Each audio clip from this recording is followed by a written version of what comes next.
Many people are surprised to learn that ballet technique has evolved to such a degree that if a dancer from, let's say, 100 years ago were to see a dancer from today, they might not even recognize it as the same art form. But what exactly is different?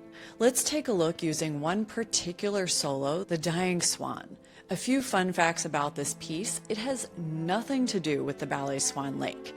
Different choreographer, different composer, different century even. The music is from Saint-Saëns Carnival of the Animals, but Dying Swan is considered to be its own standalone solo created on the legendary ballerina Anna Pavlova. It's also one of the simplest pieces. Not to say that it's easy, but there are very few steps in it. It's mostly a step called a bourrée. That's this tiny traveling step that you see here, a few attitudes, and the rest is emotion and drama. There's no story arc per se, but it's about the last moments of a swan's life. Coming up, we'll see a clip of Anna Pavlova, whom the piece was originally made for and on. She's a ballerina that has over time become almost mythical in her status, but she was no ordinary ballerina. Her real contribution was that she formed her own company and traveled the world, bringing ballet to places that had quite literally never seen or maybe even heard of the art form. Remember, at this time, most of the ballet companies that we now know today didn't yet exist. And Pavlova was a huge part of ballet's expansion. Here she is in Dying Swan, sometime around 1920. And remember, she's considered to be a prima ballerina of her time.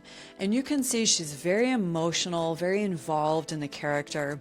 She uses the limpness in her arms and back to take us into the feeling of the swan's last moment. Her technique is kind of secondary to the character expression. And if you're new to looking at dance, don't worry, you'll be able to tell what I mean once you see the other dancers in the same role. Now let's jump ahead about 50 years, maybe a little more, to see another great ballerina, Plisetskaya, in the same role. Plisetskaya was born in 1925 and was a beloved Bolshoi ballerina who, in a lot of ways, had a more traditional career, but her life was rife with heartbreak and complications. She was Jewish, and her father was executed in Stalin's purges, and her mother at one point was held in a labor camp. Although in later years she was honored by her country, and the whole world mourned when she passed in 2015.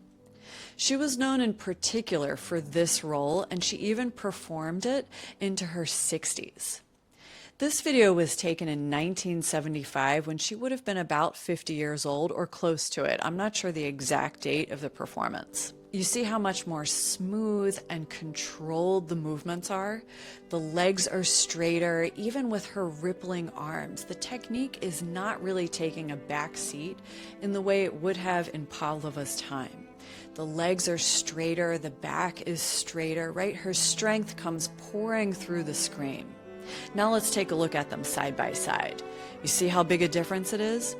Let's go ahead and jump ahead to a contemporary ballerina. And by contemporary, I mean of current times and not the contemporary ballet style, which is its own category of ballet. Here we have Ulana Lopatkina. Lopatkina was trained in the same school and became a prima ballerina of the same company as Anna Pavlova.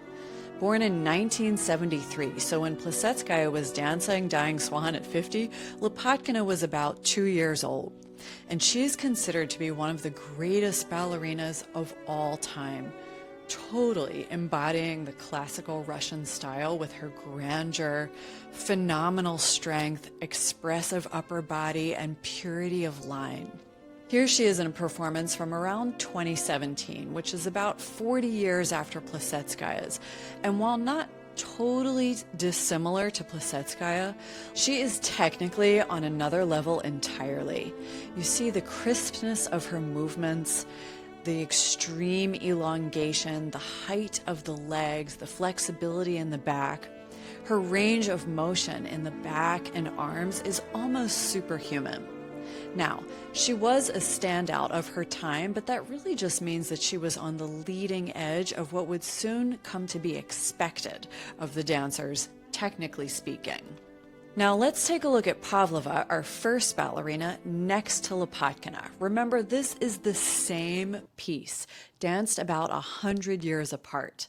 Incredible, right? Would you like to see another video of dancers performing the same roles side by side from different time periods? Let me know in the comments. Thanks for watching. I'm Cynthia Dragoni, The Dance Lens.